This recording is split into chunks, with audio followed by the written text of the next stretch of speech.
Dear students, welcome after the winter break. So before winter break हमने worksheet number 25 करी थी, लेकिन अब हम 28 जनवरी को वर्कशीट नंबर 26 करेंगे। ठीक है, तो हमारा टॉपिक है living organisms and there surroundings. तो इसमें आप अपनी साइंस की बुक में चैप्टर पढ़िएगा कि जो जिंदा जानवर होते हैं और उनके आसपास क्या क्या एटमॉस्फेयर होता है, वातावरण क्या होता है, उसके बारे में है। तो आज हम पढ़ेंगे characteristics of the living beings. तो सबसे पहले जो आपका क्वेश्चन है वो है स्टिमुलाई। स्टिमुलाई का मतलब है all living beings respond immediately to sudden changes. These changes that make us respond to them are called stimuli. For example, when all of a sudden light flashes, animals or human beings respond according to their situation. बेटा इसका मतलब ये है कि sudden change होने से आप जो रिएक्शन देते हो, रिस्पॉन्ड करते हो, उसको हम स्टिमुलाई कहते हैं। तो यहाँ पे क्वेश्चन बनता है व्हाट इज स्टिमुलाई, तो उसका आंसर यही वाला हो गया। जैसे आपकी सहेली ने आपको आके धप्पा करा पीछे से, आप एकदम डर के बोलते हो, तो आपकी सहेली ने जो धप्पा किया वो सडन चेंज हुआ है ना बेटा। और जो आपने एकदम रिस्पॉन्ड किया, ओए ऐसे करके डर गए आप जैसे, उसको हम कहते हैं स्टिमुलाई। ठीक है, that make us respond to डेमार्क और स्टिमुलाई। तो जो आपकी सहेली ने धक्का मारा वो स्टिमुलाई, और आपकी बॉडी ने जो चेंज किया वो सडन चेंज हुआ। ठीक है बेटा, तो स्टिमुलाई क्या, आपकी जो लाइट जल जाती, एकदम आपकी आंखें ब्लिंक करने लगती हैं, तो वो स्टिमुलाई क्या हुआ, जो लाइट का फ्लैश हुआ। तो इसमें आपका सेकंड क्वेश्चन है what happens to cockroaches when we switch on the light in the kitchen. तो बेटा cockroaches they live in drains, तो जहाँ पे टोटली डार्क होता है। तो जो कॉकरोच है its habitat is dark sides. ठीक है, तो किचन में जब हमने लाइट ऑन करी तो फ्लैश हो गया लाइट का, तो cockroach will run towards the drain because it can't stand the light. तो आप इसको आंसर अपनी इजी भाषा में जैसे लिखना चाहते हैं, समझाते हुए ऐसे लिखते हैं। ठीक है बेटा, अब आपका थर्ड क्वेश्चन बनता है डू लिविंग ऑर्गेनिजम्स एक्सक्रीट। तो एक्सक्रीट शब्द का मतलब होता है अपनी बॉडी से बाहर निकालना।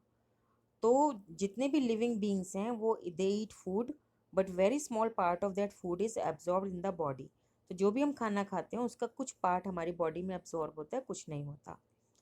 तो the rest is remove from the body. तो जो हमें नहीं चाहिए that is remove from our body.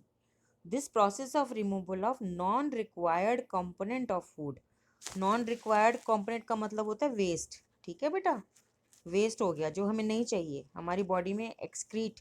तो वेस्ट की जगह हम इसमें शब्द लिखते हैं एक्सक्रीटर। तो वो आप बाद में देखिएगा, अपनी बुक पढ़िएगा ध्यान से। तो non required components of the food from the body is called excretion. तो जब हम अपनी बॉडी में बनने वाले वेस्ट को, जो हमें नहीं चाहिए, उसको बाहर निकालते हैं, that process is called excretion. तो बेटा आपका जो स्वेट होता है, पसीना जो आता है स्वेट, उसको वो भी एक्सक्रीशन है। जो आप ब्रीद आउट करते हो, एक्सहेल करते हो, वो जो एयर है उसमें कार्बन डाइऑक्साइड की क्वांटिटी ज़्यादा है, वो भी आपका एक्सक्रीशन है। और यूरिन पास करना, फेशिस पास करना, मतलब मलमूत्र, सूसू पॉटी। ठीक है बेटा, अब हम सूसू पॉटी शब्द नहीं बोलेंगे।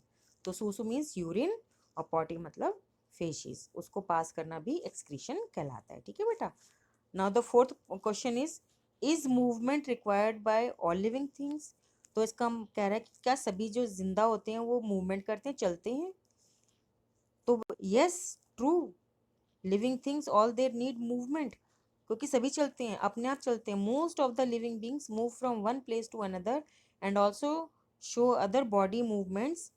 Plants are generally anchored to soil so that they don't move from one place to another, but various substances like water and minerals move from one part of the plant to the other.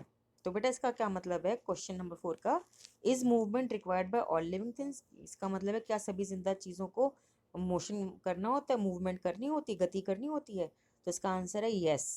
जो भी living beings हैं, जो animals हैं, जो man है, वो सब movement करते हैं अपने आप। लेकिन प्लांट तो रूट से एंकर हुआ है सॉइल में, तो प्लांट तो नहीं मूव करता, लेकिन उसके अंदर जो फूड सिंथेसाइज होता है, जो वाटर होता है, मिनरल्स होते हैं, वो मूवमेंट करते हैं। ठीक है बेटा, now the fifth question is a car और ए बस डू मूवमेंट। तो कार और बस तो चलती है। Do they classify as living और non living, give reason for your answer. देखो बेटा, इट इज ट्रू कि कार और बस मूव करती है, but still they are non living, क्योंकि only a man, a driver can make them move. वो अपने आप मूवमेंट नहीं कर रही हैं, they are not moving on their own, but only a human being, a driver can make them move. यही answer है बेटा इसका। ठीक है। Now the six question is, do all living beings reproduce their own kind. इसका मतलब है कि क्या सभी जो जिंदा चीज़ें होती हैं, जो एनिमल्स होते हैं, प्लांट्स होते हैं, क्या वो अपने जैसे बच्चों को जन्म देते हैं। जैसे भाई आम का पेड़ है तो वो आम का बीज बनाएगा, तो उसको बोएंगे तो आम का पेड़ उगेगा ना, ये मतलब है बेटा इसका। जैसे बिल्ली के घर में बिल्ली का बच्चा होगा, कुत्ते के घर में कुत्ते का बच्चा होगा, गधे के घर में गधे का बच्चा होगा। गेहूं का बीज बोएंगे तो गेहूं का पौधा उगेगा ना। ठीक है बेटा, तो ये मतलब है रिप्रोड्यूस माने अपने जैसी संतान पैदा करना। तो इसको हम पढ़ते हैं इंग्लिश में, all living beings reproduce young ones like them. The mode of reproduction is different in animals and plants. In animals, some of them give birth to their offspring. मतलब कुछ अपने बच्चों को जन्म देते हैं, एंड सम ले एग, और कुछ अंडे देते हैं। For example birds lay egg. In plants they reproduce through seeds as well as through parts other than seeds, for example potato. ये जो बात, इसका मतलब ये है कि कुछ एनिमल्स जो हैं बच्चों को जन्म देते हैं, जैसे cow, buffalo, dog, cat, horse, camel, और ह्यूमन बींग मतलब इंसान। ठीक है। एंड सम ले एग्स, जैसे डक, हैन, और इवन द क्रोकोडाइल, सब एग्स देते हैं, उसमें से बच्चे निकलते हैं। और प्लांट्स में क्या होता है कि सीड्स बनते हैं, है ना। और सीड्स के अलावा कोई, जैसे पोटैटो है, आपने देखा होगा during during the rainy season, बरसातों के दिनों में पोटैटो जो अपने आप ही उसमें से नए नए प्लांट निकलने लगते हैं, कल्ले फूटने लगते हैं, ऐसे बोलते हैं। तो ये ऑब्जर्व करना, ठीक है, मम्मी से भी पूछना, पापा से भी पूछना। तो पोटैटो तो सीड नहीं है ना, लेकिन वो अपने अंदर से प्लांट उगाता है, इसलिए ये मतलब है, अदर देन सीड्स भी होते हैं। तो बेटा आपका सिक्स क्वेश्चन था, do all living beings reproduce their own kind, इसका आंसर लिखेंगे यस। और सेवंथ क्वेश्चन आपका बन गया, name three living organisms each who lays eggs and who give birth to their offspring. Birth to offspring, offspring का मतलब बच्चों को जन्म देना। तो बेटा इसमें पहला हम लिखेंगे जो एग्स ले करते हैं, उसमें डक हो गया, हैन हो गई, और क्रोकोडाइल हो गया। और जो बर्थ टू ऑफस्प्रिंग है, इसमें आप लिखेंगे काओ, बफेलो, गोट, कोई भी तीन नाम, they give birth to their offspring, ऐसे करके लिखेंगे। और बेटा जैसे आपने अपना ध्यान रखा छुट्टियों में कोरोना से बचाव के लिए, कि जब भी आप घर से गए बाहर मास्क लगा के गए, घर में आए तो हाथ मुंह पैर अच्छे से साबुन से धोए, उन्हीं चीज़ों का आपने ध्यान भी रखना है। ठीक है बेटा।